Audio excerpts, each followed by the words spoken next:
Hello साथीहरू, welcome back छ नयाँ भिडियोमा। अघिल्लोचोटि चाहिँ हामीले चाहिँ फाइनल अकाउन्टको चाहिँ ट्रेडिङ अकाउन्टको फर्मेट अनि त्यसको बारेमा चाहिँ हामीले हेरेका थियौँ। र अहिलेको भिडियोमा चाहिँ हामी प्रफिट एन्ड लस अकाउन्ट चाहिँ कसरी बनाइन्छ र ब्यालेन्स सिट कसरी गरिन्छ त्यसको फर्मेट अनि त्यस लगतै हामी चाहिँ यसको केही न्युमेरिकलहरू पनि सल्भ गर्नेछौँ। पहिला चाहिँ हामी प्रफिट एन्ड लस अकाउन्टको फर्मेटको बारेमा चाहिँ बुझ्नेछौँ। यसको थ्योरी चाहिँ त्यति इम्पोर्टेन्ट हुँदैन, तर प्रफिट एन्ड लस अकाउन्टबाट हामीले के निकाल्छौँ भन्दाखेरि चाहिँ हामीले जान्नुपर्ने कुरा चाहिँ एउटा चाहिँ नेट प्रफिट हो अनि नेट लस हो। हामी चाहिँ यो प्रफिट एन्ड लस अकाउन्ट बनाउँदाखेरि चाहिँ हामीले चाहिँ यो कुराहरू चाहिँ यसमा चाहिँ हामीले प्रिपेयर गर्छौँ अथवा निकाल्छौँ है। यो माथिको त सेम अब ट्रेडिङ अकाउन्ट जस्तै नै हुन्छ। यो पनि प्रफिट एन्ड लस अकाउन्ट अब कम्पनी कुन हो अनि ह्याज अन अब त्यो कुन इयरको भन्ने कुराहरू हुन्छ होइन। अब हामीले जहिले पनि प्रफिट एन्ड लसमा चाहिँ हामीले के कुरा रेकर्ड गर्छौँ भन्दाखेरिमा चाहिँ इन्डाइरेक्ट इन्कम र इन्डाइरेक्ट एक्सपेन्सेसहरू चाहिँ हामीले चाहिँ प्रफिट एन्ड लस अकाउन्टमा चाहिँ रेकर्ड गर्छौँ। हाम्रो जुन चाहिँ यो लेफ्ट साइडमा चाहिँ हामीले चाहिँ यसमा चाहिँ जहिले पनि हामीले चाहिँ के रेकर्ड गर्छौँ भन्दाखेरि चाहिँ इन्डाइरेक्ट एक्सपेन्सेसहरू रेकर्ड गर्छौँ भन्दाखेरि चाहिँ अनि क्रेडिट साइडमा चाहिँ हामी चाहिँ यसमा चाहिँ हामी के इन्डाइरेक्ट चाहिँ इन्कमहरू चाहिँ हामी चाहिँ रेकर्ड गर्छौँ है। सबभन्दा सुरुमा चाहिँ हामी डेबिट साइडको चाहिँ हेर्छौँ। डेबिट साइडको लगतै हामी क्रेडिट साइड पनि हेर्छौँ।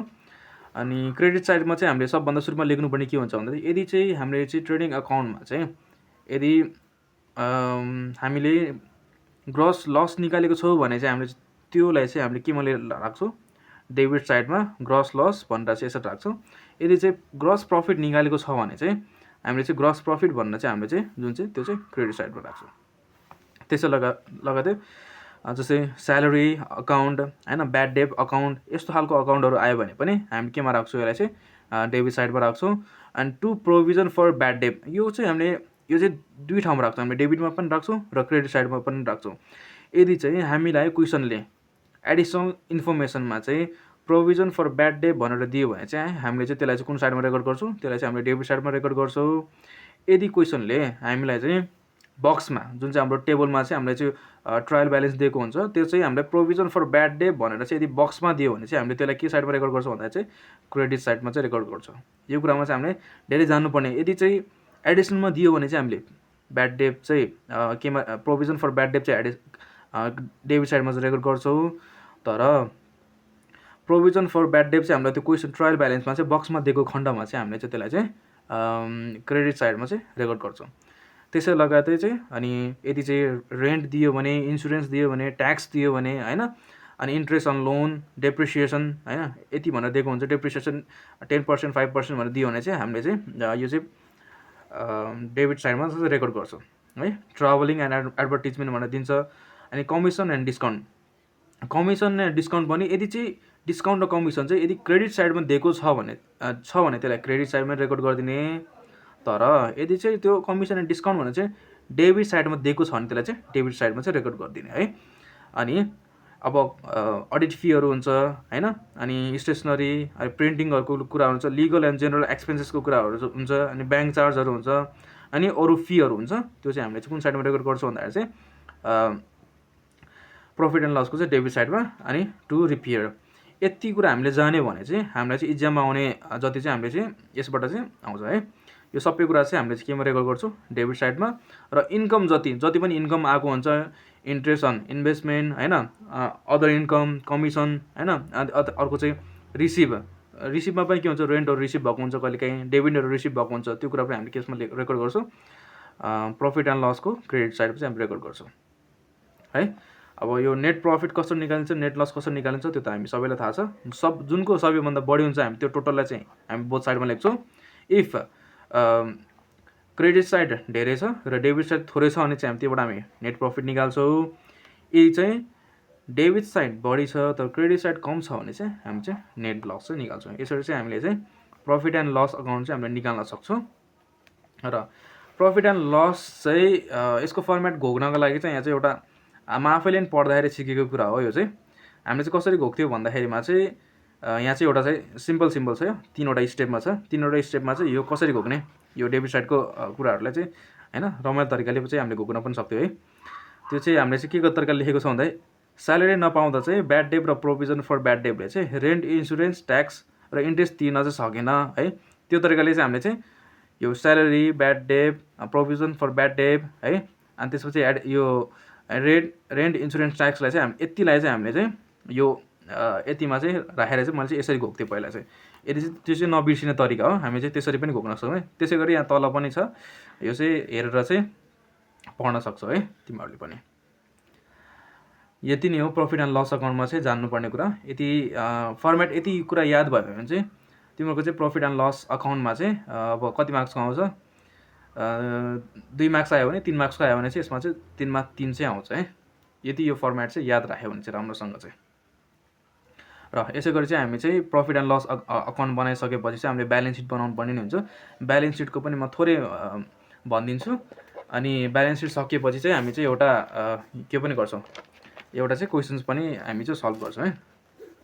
ब्यालेन्स सिट भन्नु बित्तिकै यो चाहिँ के हो त, ब्यालेन्स सिट चाहिँ जहिले पनि फाइनल एकाउन्टको चाहिँ फाइनल लिस्ट भनेर बुझिन्छ, जसमा चाहिँ हामीले चाहिँ फाइनेन्सियल पोजिसन चाहिँ सो गर्नको लागि चाहिँ यो चाहिँ हामीले बनाउने गर्छौँ।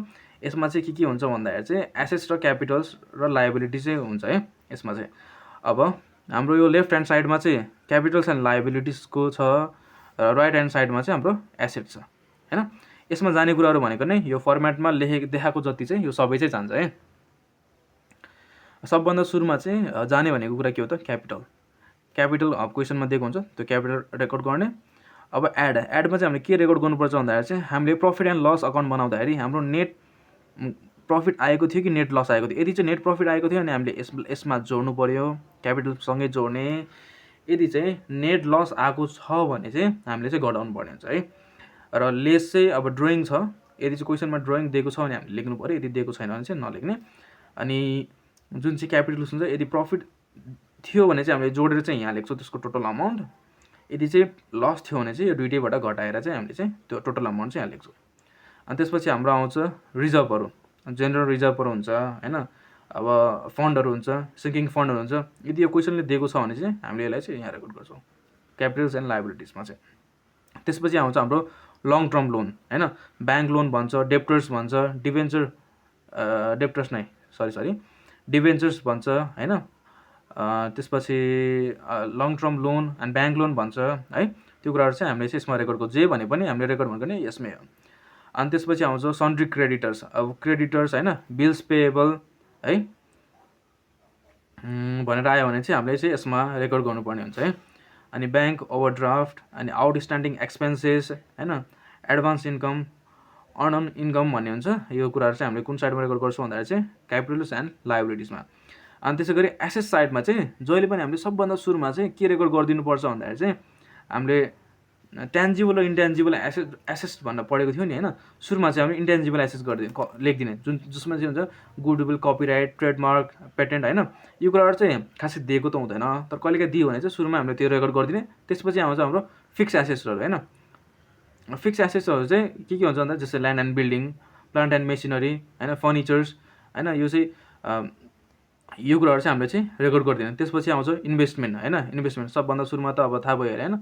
अब सुरुमा चाहिँ इन्ट्यान्जिबल एसेट र ट्यान्जिबल एसेट हैन, त्यो रेकर्ड गर्ने। फिक्स एसेट्सहरू चाहिँ रेकर्ड गर्ने। अनि त्यसपछि चाहिँ आउँछ हाम्रो ट्याक्कै इन्भेस्टमेन्ट, लङ टर्म लोनको ट्याक्कै साइडमा हामीले के याद राख्ने, इन्भेस्टमेन्ट भनेर याद राख्ने। क्रेडिटरको साइडमा ट्याक्कै के याद राख्ने, डेप्टर्स। अघि डेप्टर्सलाई डिभेन्चरलाई डेप्टर्स भनिरहेको छु फेरि मैले। डेप्टर्सलाई चाहिँ हामीले चाहिँ यहाँ रेकर्ड गर्ने।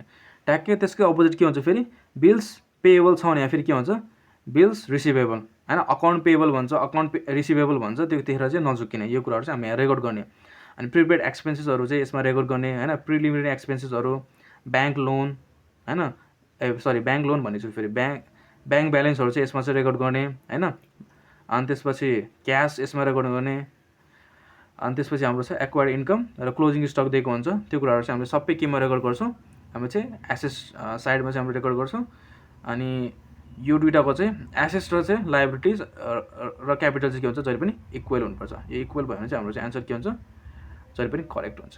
हामी चाहिँ यसरी चाहिँ trading account, profit and loss account र ब्यालेन्स सिट चाहिँ हामीले चाहिँ निकाल्न सक्छौँ।